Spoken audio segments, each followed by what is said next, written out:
Bonjour à toutes et à tous. Aujourd'hui, il faut du bio partout et sur le champ, on va parler semences. Maintenant que l'on a fait le point sur ce qu'est le bio, ce qu'il n'est pas, et comparer la nocivité et les quantités des produits phytosanitaires utilisés en conventionnel et en bio, je vous propose aujourd'hui de parler semences. Alors pour être certifié, il faut utiliser des semences bio. Lors du contrôle planifié, il faut pouvoir montrer que les fournisseurs sont certifiés en détenant une copie du certificat à jour. Pour certaines variétés qui n'existent pas en bio, on peut demander par dérogation à utiliser des variétés conventionnelles et présenter les dérogations au contrôle. Ce que je ne fais pas. Pour les semences, il faut distinguer les variétés population des variétés hybrides, appelées aussi F1. C'est un petit peu technique, mais voici l'explication.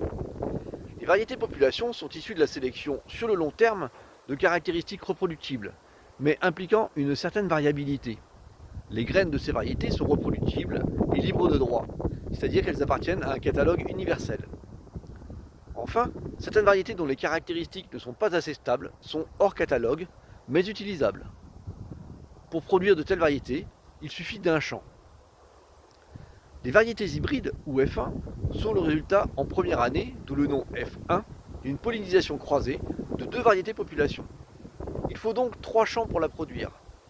Le résultat est une variété homogène, très vigoureuse. Souvent, on dit que l'on ne peut pas utiliser les graines de ces plants, ce qui n'est pas totalement vrai. Si on en reste juste à l'hybridation, on peut utiliser ces graines.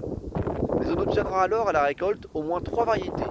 Les 2 variétés mères, la variété hybride et tout ce qui existe entre les deux grâce à la génétique.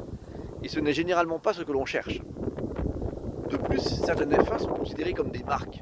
Alors certains semenciers, en conventionnel car en bio c'est interdit, rendent les plants stériles afin d'être certain que vous alliez en racheter l'année suivante. Autant dire que les gros semenciers poussent à ce que cela soit étendu au bio. Enfin, il faut parler de l'enrobage des graines. En bio comme en conventionnel, mais pas avec les mêmes produits bien évidemment, on peut enrober les graines.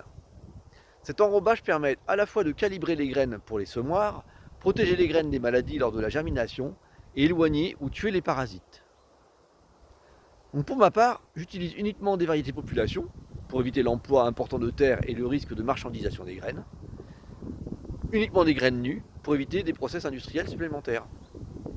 Ce que je ne fais pas encore est de produire mes propres graines. Peut-être un jour, j'espère. À bientôt!